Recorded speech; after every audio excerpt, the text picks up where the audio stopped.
Olá, queridos amigos, queridas amigas, que o Senhor vos abençoe, que o Senhor Deus os guarde, que o Espírito de Deus possa inundar seus corações, dando o devido entendimento e que todos tenham um feliz dia.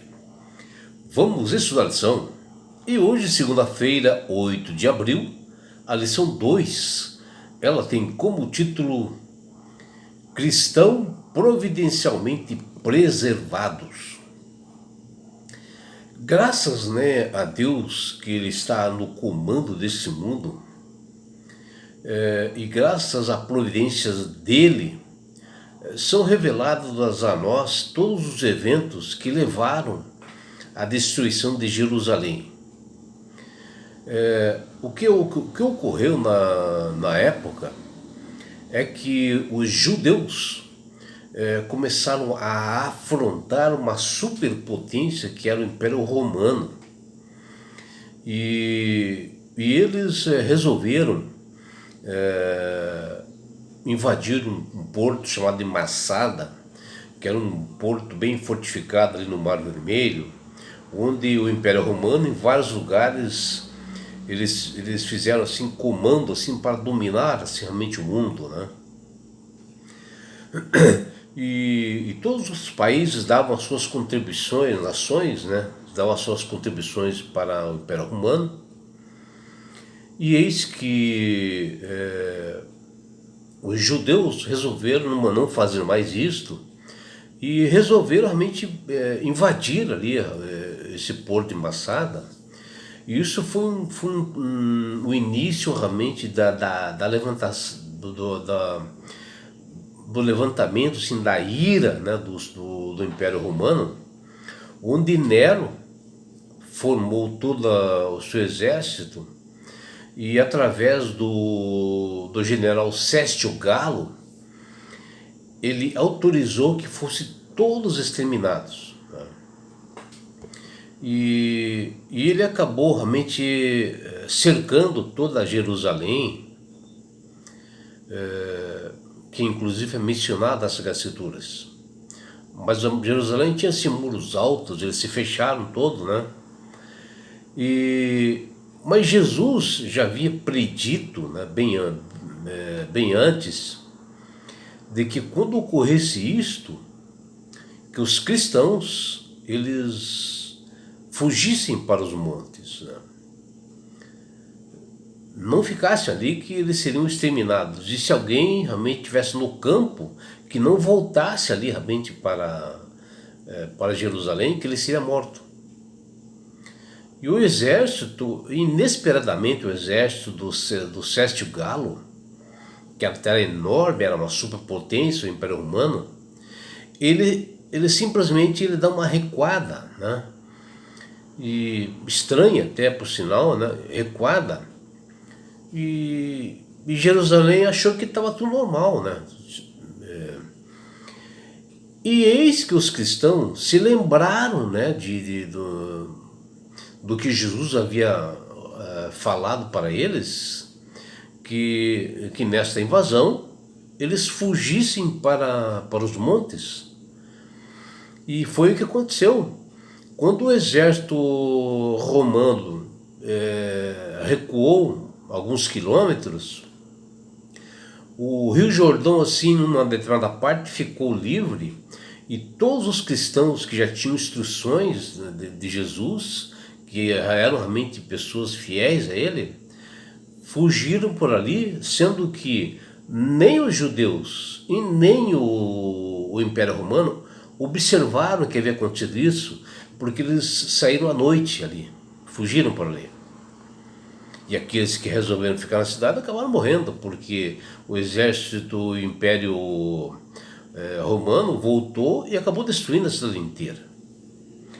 E a lição de hoje está baseada ali no Salmo 46, versículo 1, e Isaías 41, 10, e também aqui em Hebreus capítulo 11, versículo 35 até 38, e Apocalipse 2, 10. O que nós vemos ali no Salmo 46.1 é que muitas pessoas aproveitaram realmente esse momento, né, do recuo ali do exército romano e fugiram para os montes. Mas hoje, muitas pessoas têm soado assim, alarmes falsos, né, sobre os acontecimentos no mundo, porque Jesus, quando ele mencionou esses eventos, ele falou de dois eventos, né? O primeiro seria a invasão e destruição de Jerusalém, que seria uma perseguição aos cristãos e também o extermínio e a destruição de Jerusalém. E num segundo momento, Jesus falou sobre o futuro, ou seja, mais a proximidade de Jesus, quando os cristãos serão perseguidos, né? E muitas pessoas têm soado alarmes assim, falsos, né, sobre esses acontecimentos que no mundo e que são relacionados a isso, e eles contatam um fato com o outro sobre os problemas que vem acontecendo, sobre doenças que têm aparecido, né, que Jesus mencionou em Mateus 24, terremotos, guerras, doenças, né, crises econômicas que nós estamos vendo, né, que realmente são os sinais da volta de Jesus, mas existe momento para isto, né? Essas crises econômicas que têm acontecido, que Jesus mencionou, e essas pessoas até mencionam que já está pronta a pauta do decreto dominical, né, e que acontecerá um pouco antes da volta de Jesus. Mas, por um outro lado, essas pessoas se esquecem da preparação espiritual para a grande volta de Jesus, para que elas estejam realmente preparadas para esse momento. E a Bíblia, ela é clara, né, quanto aos cuidados de Deus com seus filhos, porque quando chegará esse momento, assim como aconteceu no primeiro evento de Jerusalém, onde esses cristãos foram avisados realmente através do Espírito Santo, e eles acabaram fugindo para os montes, assim também ocorrerá na segunda vinda de Jesus, um pouco antes, quando haverá realmente essa perseguição. Porque Deus, ele é o solucionador dos problemas. E ele sabe e instrui seus filhos que são fiéis, são comprometidos com ele. E tudo que está acontecendo tem sim o seu lugar na profecia, né? Porque são marcados ali na Bíblia. Mas não é um fim em si mesmo. E ele, Deus, vai nos orientar no momento correto para as atitudes que nós temos que ir para o campo, para fugir realmente da perseguição. E a nossa posição, como aqueles que guardam os mandamentos e estatutos de Jesus e aguardamos a aparição de Cristo na sua segunda vinda, devemos ser e fazer o sonido certo para o mundo, na hora correta disso tudo, né? E Deus, ele é o nosso refúgio, a nossa fortaleza, um socorro bem presente nas tribulações, e ele não deixará os seus filhos em vão, ele mostrará. Portanto, nós não devemos temer ainda que a terra se transforme da forma que for. Está lá no Salmo 46, versículos 1 e 2. E o texto de Hebreus, capítulo 11, versículo 35 e 38, nos mostra que diante das aflições que Satanás coloca para todos os cristãos nos dias de hoje, né, como doenças, mortes, como ele fez também para os primeiros cristãos, um pouco antes da invasão de Jerusalém, que foi o primeiro evento que Jesus contou. O importante é saber que o sofrimento não é evidência de desprazer de Deus. Isso aí são realmente coisas de Satanás. A morte, as aflições, tudo é ele que coloca. Porque Deus realmente é um Deus de amor, um Deus realmente de proteção para os seus filhos. Ele é, pelo contrário, daqueles que tiveram e foram testemunhas de fé e que morreram pela causa de Cristo, que fala lá em Hebreus 11:39. E o diabo também nos fará passar por provações e nós temos que estar firmes nesse momento, né? O que a história nos coloca e nos orienta dentro das Escrituras, que nós sabemos, que tudo isto, que no ano de 66, que aconteceram essa série de eventos, de ataques ao povo judeu, através dessa superpotência da época, que era o Império Romano, conforme relatos, né, de um conhecido historiador chamado Flávio Joséfo, onde os judeus atacaram e capturaram essa fortaleza romana chamada de Massada, que eu havia mencionado, né, que ele ficava ali perto do Mar Morto, que eles aniquilaram tudo e colocaram a sua própria guarnição ali naquele porto. Isto foi uma afronta para Roma. E também o capitão do templo, né, o Eleazar, convenceu os ministros do templo a não aceitarem dádivas ou oferendas de estrangeiros, nenhuma provocação ao governo romano. E dentro de 3 meses, o legado romano da Síria, chamado de Sestio Galo, né, era um baita no general, assim, estadista, violento, já havia reunido uma legião enorme de exército romano, junto com forças auxiliares, né, porque eles dominavam o mundo na época, e sufocou essa rebelião dos judeus, né, onde eles chegaram diante das muralhas de Jerusalém, até fizeram esse recuo que eu havia mencionado, como uma tática, né, para destruir Jerusalém. E os cristãos que moravam em Jerusalém e na Judéia, que tinham fé em Jesus e nas suas promessas, né, e que estavam bem alertas, né, quando Jesus mencionou isto, não participaram dessa rebelião dos judeus, e quando viram que os romanos iriam destruir Jerusalém, lembraram do que Jesus disse, que ele falou: quando vir Jerusalém cercada por exércitos acampados, então sabeis que se tem aproximado a desolação dela. Então eles começaram a fugir para os montes, os que estiveram na Judéia. Era a autorização de Jesus fazer isto. E retirem-se do meio dela, de Jerusalém, e não entrem nela os que estiverem nos campos, para eles não voltarem. Foi uma ordem de Jesus para isso, que está em Lucas capítulo 21, versículos 20 e 21.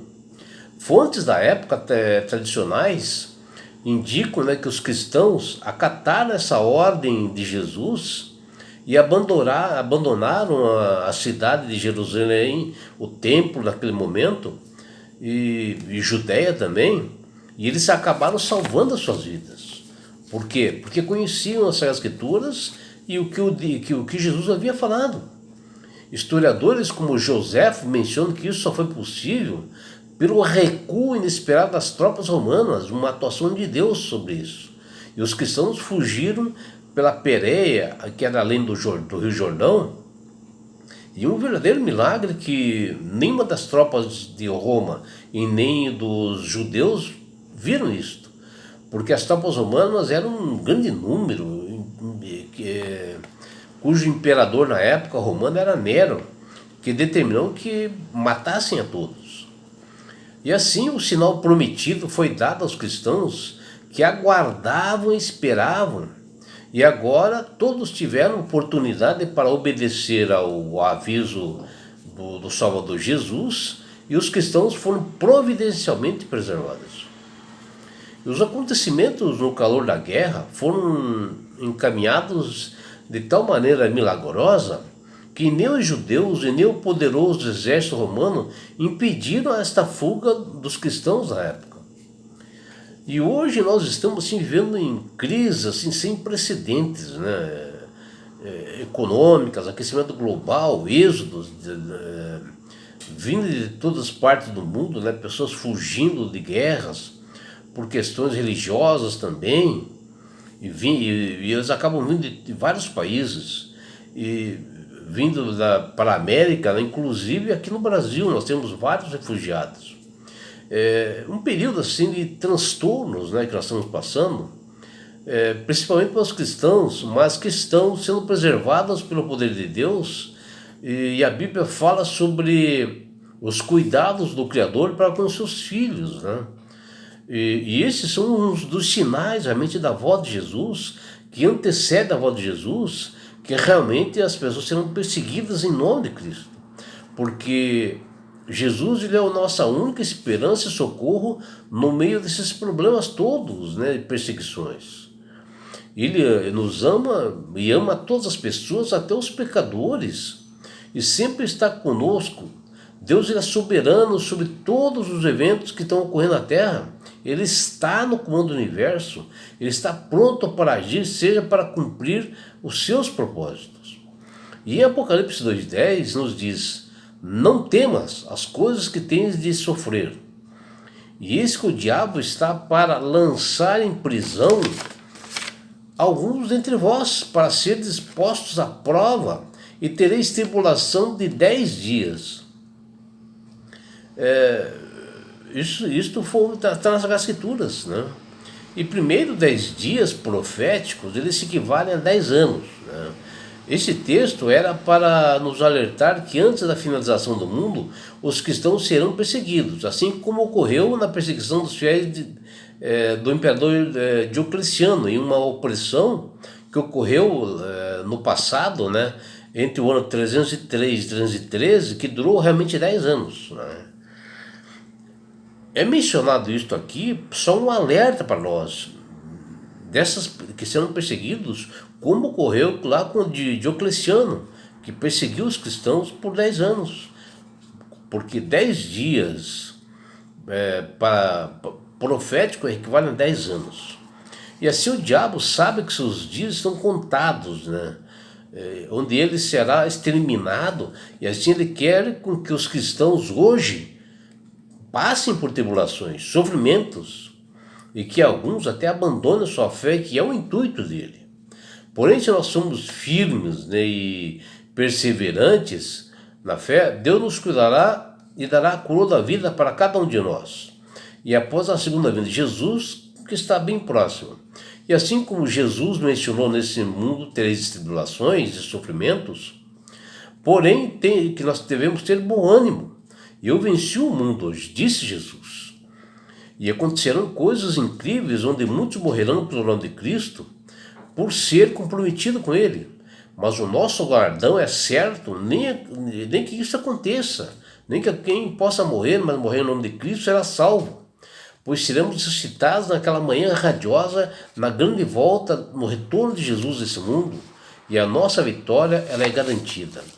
E é por isso, meu amigo, minha amiga, que Deus tem falado com todas as pessoas para aceitarem a Jesus como Salvador e Senhor. Porque a partir do momento que você aceita Jesus como Salvador e Senhor, você passa a ser uma pessoa sábia, pessoa de entendimento, a manusear melhor as Escrituras. Se Jesus falou que um dos sinais da sua segunda vinda seria doenças, terremotos, conflitos, problemas econômicos, você, a partir desse momento que aceita Jesus como Salvador e Senhor, o Espírito Santo começa a trabalhar, você começa a ter entendimento, você começa a manusear melhor as Escrituras e ter esse entendimento, essa sabedoria. E não é só isso, meu amigo, minha amiga. Quando você aceita Jesus como Salvador e Senhor, você ganha Deus esse presente que chama-se salvação. E com isto, nessa grande volta de Jesus, Ele vai levar você, eu e todas as pessoas para as mansões celestiais.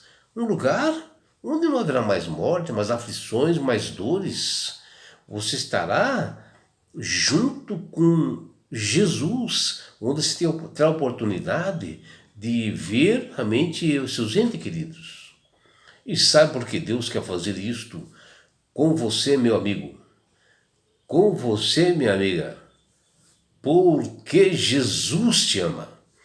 Abraços do seu amigo João Carlos Amorim.